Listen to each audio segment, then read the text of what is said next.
A few weeks ago, right from this dais, I talked about the hypocrisy of these Republican policies. We're talking about gutting services that working people rely on while writing blank checks for ultra-wealthy bosses. Well, here we are again. We're back from recess, and Republicans are looking to cut $1.5 trillion in funding for our communities. But today, we're considering also a $69 billion infusion into an agency that is violating our rights, undermining due process, and blaming administrative errors for their criminal behavior. And this gift to Trump and Noem comes without oversight, which Republicans on this committee have proven either unwilling or incapable of. Case in point, my request to conduct an oversight visit in El Salvador was publicly denied in the press, despite evidence that Noem spent $6 million of taxpayer dollars to disappear immigrants to a foreign prison without due process.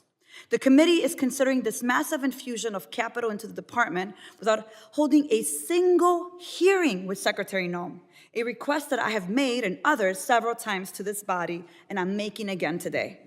Secretary Noem has to come before this body and answer our questions about the department's unconstitutional, illegal, and inhumane activities. Mr. Chair, I ask unanimous consent to include in the record a letter requesting Noem come before the committee to testify. In case, I can keep going, I can do it at the end if you like. We can do it now. So ordered. Thank you. In case there's any question about what those unconstitutional, illegal, inhumane activities are, let's revisit some of them for the record. Republicans are seeking to fund the wasteful spending of this administration after Trump and Noem already wasted $300 million in 6 weeks to militarize the border. The administration says they're committed to legal immigration, while they are cruelly canceling the appointments of thousands of immigrants who legally sought asylum in our country. Trump and Noem have even denied children, 2-year-old children, their basic right to face immigration proceedings with a lawyer, including children going through cancer treatment.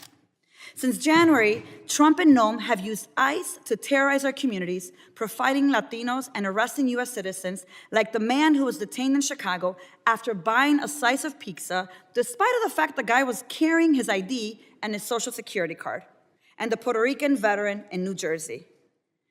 Folks, these are the same people who launched a $200 million anti-immigrant ad propaganda campaign with your constituent taxpayer dollars. And then, last month, in violation of court orders, Secretary Noem acted on the fascist dreams of her leader and sent immigrants to offshore detention centers. Noem wasted millions to fly immigrants without criminal records to Guantanamo. And then, she decided to enter into a $6 million deal with El Salvador government to disappear and mistakenly deport a legal resident, Kilmar Abrego Garcia, in addition, a hairdresser, soccer players, 8 women to a men's prison, and a long list of immigrants with no criminal records. The list includes a young man from Chicago whose family had no idea how to reach him after recognizing him in an authoritarian propaganda video of Noem touring the prison. All while Trump, Noem, and Rubio weaponize immigration enforcement against activists and dissenting voices like legal permanent resident Mahmoud Khalil, international student Ramisa Ostork, and labor rights organizer Alfredo Lelo Juarez. In 3 months, Trump and Noem have abused the power of the Department of Homeland Security to pursue a campaign of persecution, of mass incarceration, and deportation.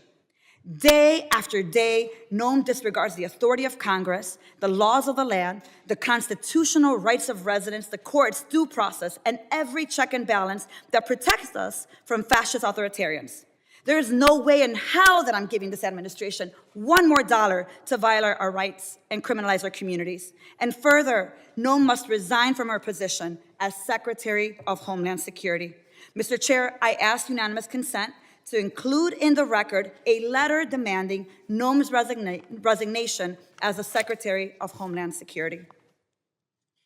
So ordered. And I believe the gentlelady's time has expired. It is now. Thank you. With that, I yield back.